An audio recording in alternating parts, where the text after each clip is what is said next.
Bonjour à tous et à tous, je me trouve toujours à Saint-Denis, à La Réunion. Il fait très chaud. Là je suis sur le bar à choix.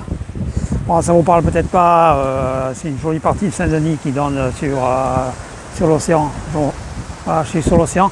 Alors vous voyez là-bas au bout, il y a une route, je ne sais pas si vous la voyez bien, qui est construite sur l'eau. C'est impressionnant, des piliers de 17 mètres de haut.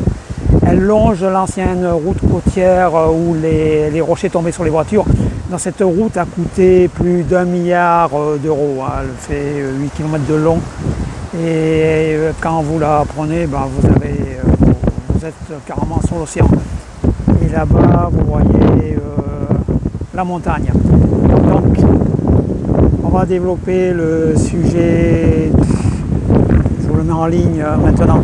Donc je garde mes lunettes et ma casquette parce qu'il fait vraiment très chaud. Le sujet du jour sera: il faut absolument avoir les idées claires sur le traitement du cancer. Alors par exemple, beaucoup de personnes disent que le PSA doit être inférieur à 4. Je parle pour le cancer de la prostate. C'est vrai pour les gens qui n'ont jamais eu de traitement du cancer de la prostate. Le PSA doit être inférieur à 4. Mais pour ceux comme moi qui ont déjà été traités, le PSA doit absolument rester inférieur à 2. Donc n'écoutez pas ce qu'on dit.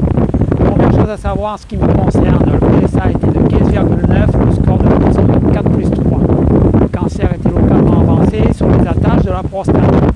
J'ai donc suivi 40 séances de radiothérapie et 18 mois d'hormonothérapie. Je répète une chose très importante, les deux traitements doivent être cumulés. Si vous faites uniquement l'hormonothérapie, cela ralentira évidemment fortement la progression de le cancer, mais ne le stoppera pas. Alors il y a une chaîne sur YouTube que je dénonce souvent, qui a plus de 70 000 abonnés, on se pose bien la question de savoir pourquoi, et la personne concernée passe son temps à raconter des stupidités. On va développer un petit peu ce sujet. Alors, cette personne en question, déjà il faut savoir qu'elle a subi une castration physique, donc elle n'a plus de testostérone. À partir de là, ce cancer ralentit, comme je vous l'ai déjà dit, mais il continue à progresser lentement. Donc cette personne commence à avoir des métastases osseuses, notamment au niveau de la colonne vertébrale. C'est elle-même qui le dit d'ailleurs, hein. C'est pas moi qui l'invente. Il faut savoir que son oncologue lui a dit qu'il faut absolument que cette personne suive une radiothérapie. Il refuse de le faire. Alors, il refuse, il continue à diffuser tout un tas d'informations ridicules sur un pseudo-traitement parallèle du cancer. Alors surtout, ne l'écoutez pas. Cette personne raconte qu'il va guérir du cancer grâce à son mindset, n'importe quoi. De plus, il y a plusieurs années, elle a raconté sur ses vidéos YouTube que comme je suivais un traitement palliatif, cela ne fonctionnerait pas pour moi, que j'allais mourir. Moi je dis que lorsqu'on a un ego tellement démesuré, qu'on se croit supérieur au médecin, c'est vraiment très grave et catastrophique, surtout arrivé à un certain âge. Bien sûr, le mindset peut vous aider. Il peut vous aider à supporter le traitement, c'est évident. Mais il ne vous guérira pas. Je développerai d'ailleurs ce sujet. Mais jamais vous ne guérirez si vous ne suivez pas le traitement adéquat conseillé par votre oncologue et votre urologue. Alors il faut savoir que lorsqu'on a un cancer, c'est déjà trop tard. Faire le régime ne sert strictement à rien, de toute façon ça ne sert à rien avant non plus.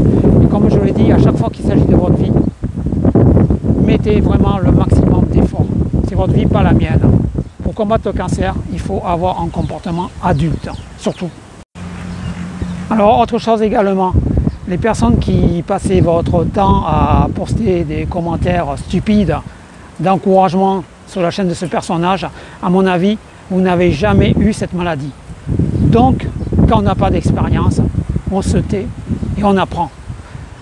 C'est un conseil que je vous donne. Hein. Un dernier conseil, consultez plusieurs médecins différents. Pour ma part, j'ai consulté 3 urologues. Le dernier, je suis resté avec lui plus de 1 heure. Et je lui ai dit, vous allez m'expliquer en détail tout ce que vous savez sur cette maladie. Quel est le traitement adéquat? Quels vont être les effets secondaires?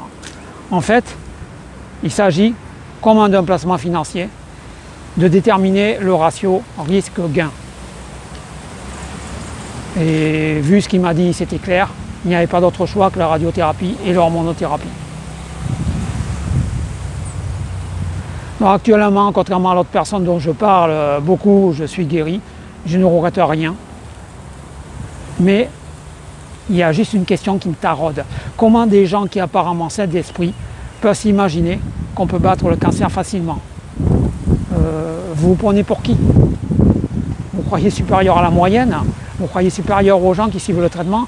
On ne gagne pas un combat de boxe sans entraînement, surtout face à quelqu'un qui a la réputation de mettre KO tous ses adversaires. Donc, je le dis, je le répète, suivez vos traitements et vous guérirez comme moi je l'ai fait. Je ne suis pas supérieur à vous. J'espère que le paysage vous a plu. Croyez en vous.